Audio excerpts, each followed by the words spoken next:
안녕하세요. 오늘도 시사인에서 한 곡씩 읽어보겠는데요. 오늘은 조금 지면이 기네요.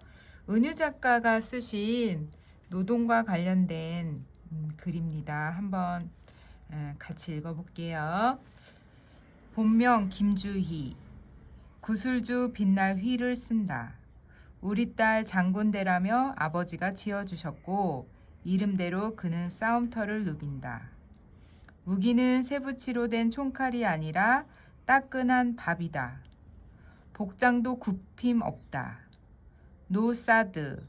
한반도의 사드 배치를 반대한다는 구호 같은 사회 현안이 새겨진 슬로건 티셔츠를 갖춰 입고 손목에는 노란 팔찌를 차고 머리는 질끈 묶어 책모자를 뒤로 눌러 쓴다. 관절 마디마디가 다른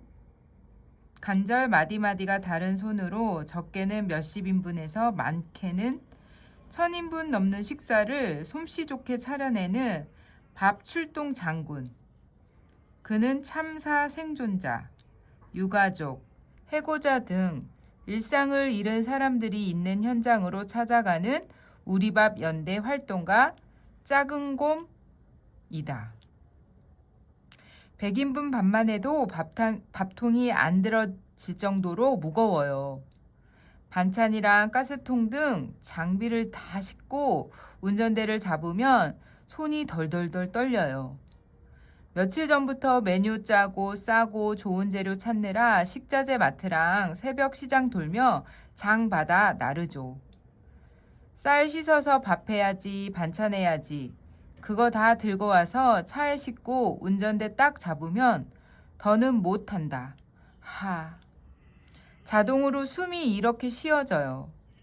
근데 농성장에 갔는데 동지들이 밥을 10분, 15분이면 다 드세요. 준비하는 시간이 굉장히 많이 걸리니까 빨리 먹으면 엄청 허탈한데 동지들이 행복해하는 표정을 보면 진심을 드셨다는 표정이 보여요. 그래서 다시 빈 그릇 씻고 갈 땐 운전대 신나게 돌리면서 다음에는 뭘 해가지고 오지? 해요. 그를 밥에 빠뜨린 건 세월호다. 2014년 김주희 씨는 국화 한 송이 바치는 마음으로 경기도 안산 화랑공원 분향소에 갔다. 희생자 숫자는 보도를 통해 알고 있었지만 그렇지만 막상 수백 명 아이들의 영정사진과 미수습자의 빈 액자가 끝도 없이 이어지는 참혹한 광경이 시야를 메우자 큰 충격에 빠졌다. 집으로 가다가 저도 모르게 역주행을 하고 있었다.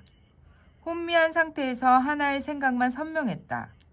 팽목항에 가야겠다. 그는 일하던 곳 근무를 주 3회로 돌리고 무작정 달려갔다. 처음에는 유가족 숙소에서 청소부터 했다. 냉장고를 여니 안이 너무 지저분했다.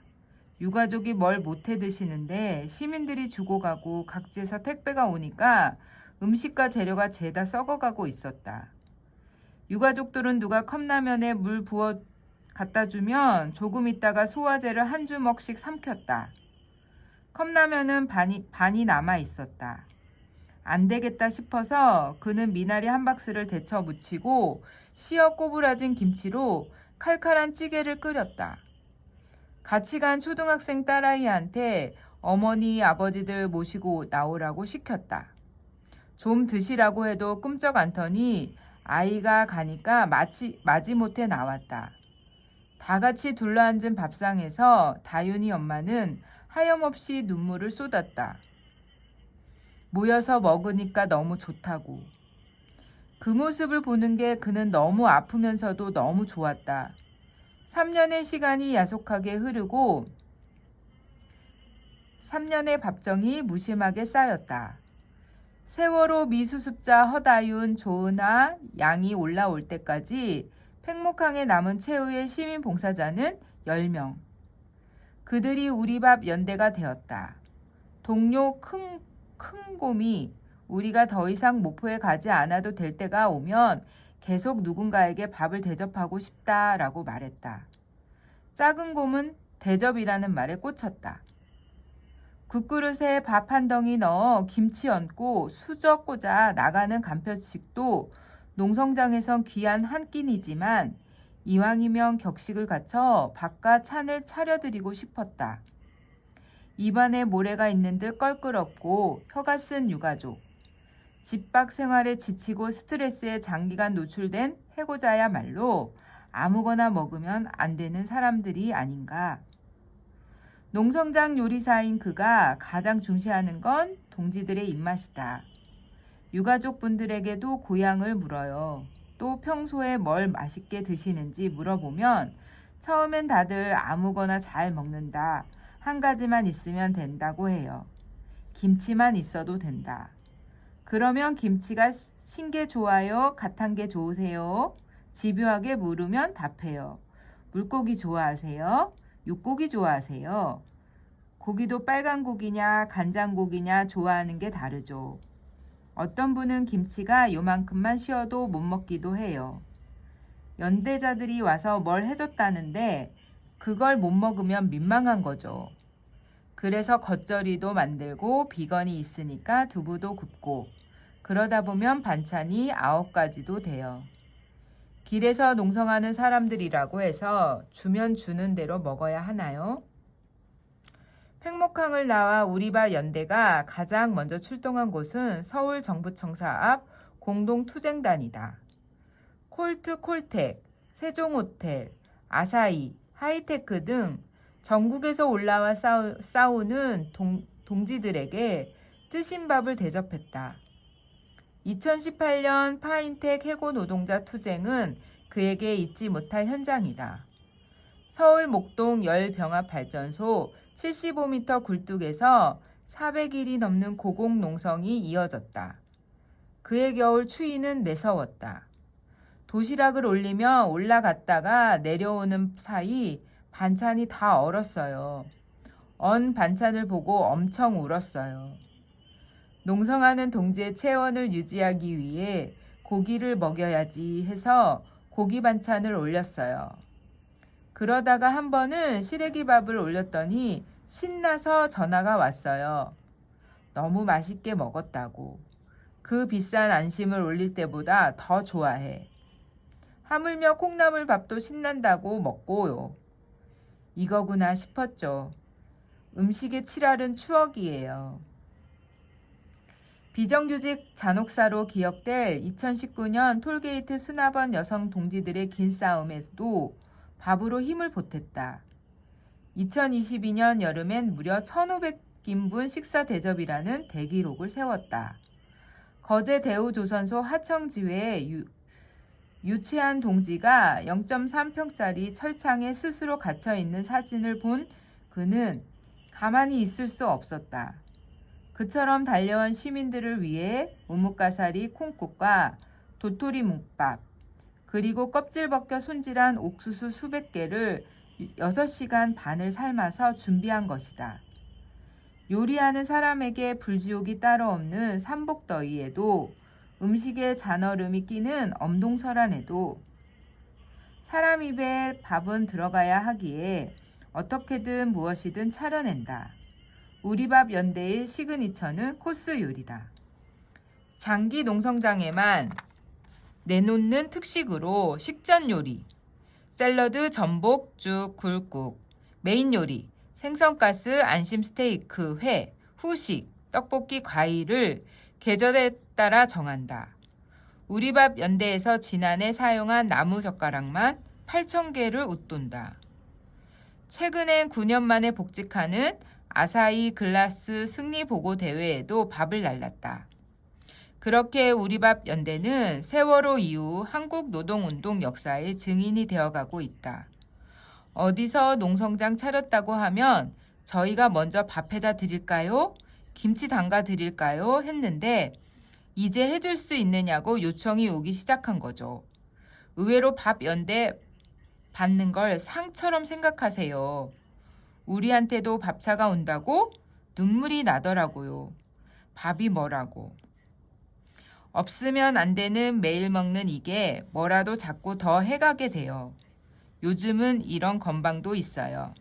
우리가 간다고 해야 투쟁 사업장이 소문이 난다. 그렇게 됐어요. 김주희 씨는 입시학원에서 23년간 사회 과목을 가르쳤다.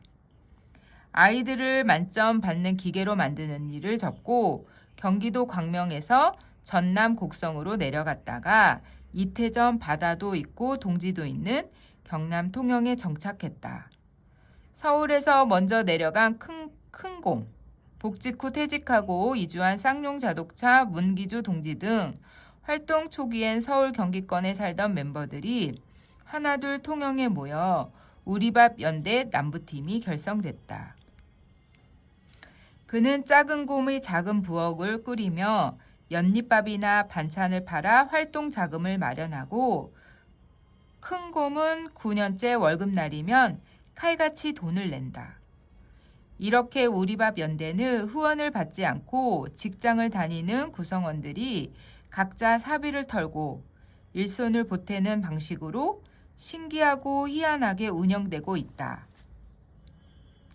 의무감이나 부담감 없이 멤버들과 논의에 해낼 수 있을 때만 한다.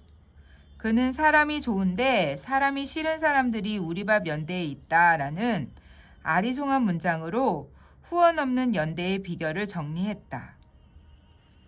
작은 곰의 몸은 삐걱거린 지 오래다.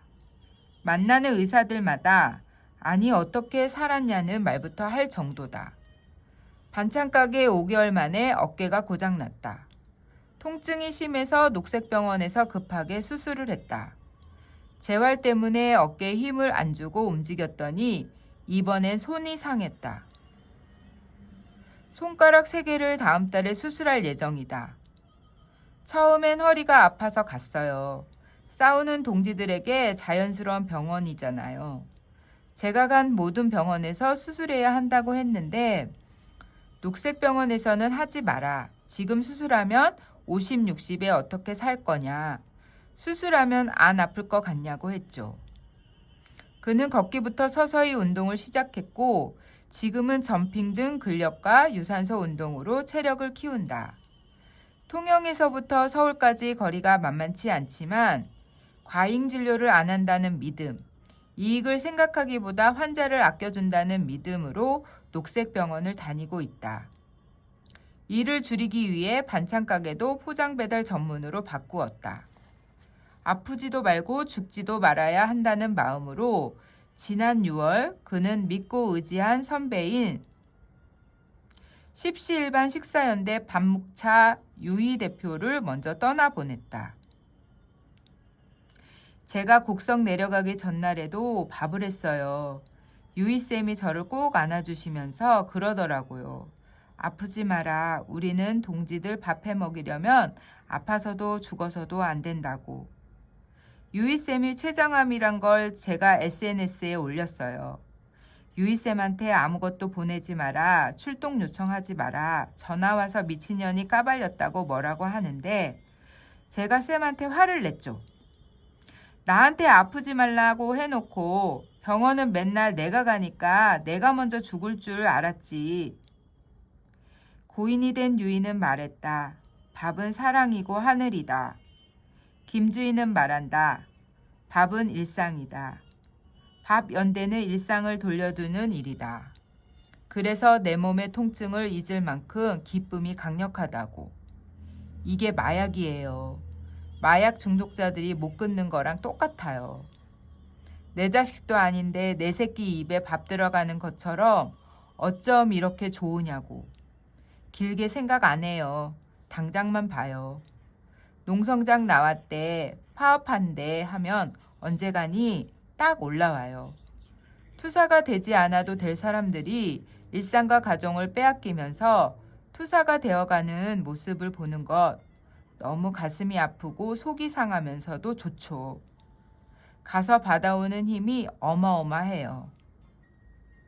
남들은 걱정부터 한다. 그 많은 양을 끓이고 튀기고 삶고 힘들어서 어쩌냐고. 행위의 고단함을 보는 것이다. 그런데 그는 멀리서는 못 보는 것을 가까이서 본다. 거대 권력을 맞서 목소리를 내는 노동자의 의연함. 아무도 죽지 않는 안전한 세상을 만들려는 유가족의 질긴 노력. 어떤 게 인간다운 행동인가를 질문하며 흔들리는 유약하고도 강인한 인간의 면면을 밥을 사이에 두고 본다. 그래서 두고두고 말한다. 그분들에게 밥을 해드릴 수 있어서 영광이었습니다. 1973년 경북 영덕에서 태어난 그는 가톨릭 집안에서 자랐다. 중2 때 다니던 성당 신부님이 광주 학사 사진전을 열었다가 경찰에 잡혀갈 위기에 처하자 신부님을 지키기 위해 초를 켜고 걸었다. 첫 시위의 기억이다. 이사를 가서 만나는 신부님이 다 빨갱이 하는 분들이었다. 내 자존감의 18을 넘어 만할인 아버지는 늘 행동이 가장 진심이 담긴 말임을 강조했고 심장마비로 돌아가시기 전날에도 참돔을 튀기고 빨간 실고추로 고명을 얹어 딸에게 밥을 차려주는 사랑의 요리사였다. 원래 봉사활동을 많이 하는 편이던 그에게 지금의 밥 연대는 자연스럽다. 자신이 쓰임이 있는 것, 예쁘게 차려서 먹는 것, 남이 오해하든 말든 나대로 사는 것이 그는 좋다. 그래서 한 살이라도 젊을 때 돈을 모아 늙고 병들었을 때 대비해야 한다는 자본주의의 언어는 돈이 되는 일이 아니라 돈을 쓰는 일에 단단히 꽂힌 그를 막지 못한다. 노후 걱정이요? 제가 생각고리가 길지 않아서 뭐가 들어오면 몸이 움직여요. 막연한 생각으로 죽는 날까지 일한다. 한 번도 집을 갖고 평수를 늘리고 이런 걸 꿈꿔본 적 없고 죽는 날까지 하루에 술을 두세 병 마시는 게 껌인 삶을 살고 싶어요. 고백한 대로 그의 소울푸드는 컵라면과 팩소주다. 마치 커피와 스위츠처럼 같이 먹어야 제맛인 작은 곰의 세트 메뉴다. 우리 동지들이 길에서 가장 많이 먹는 게 컵라면이고 우리 밥 연대 식구들도 라면을 다 좋아해요. 저희는 밥을 하는 동안 음식 냄새를 맡으니까 못 먹겠는 거예요. 동지들 드시는 동안 우리는 컵라면에 소주 한 잔 딱 마시면 그때가 너무 좋죠. 또 해냈구나. 되게 감동적인 글이었습니다. 각종 투쟁 현장에서 투쟁 소리만 생각했지 그분들 밥은 어떠나 이런 생각은 안 해봤는데 이렇게 따뜻하게 밥을 준비해 주시는 분이 계셔서 너무 존경스럽고 감사하네요. 네, 오늘도 떠듬떠듬 함께 읽어주셔서 감사합니다.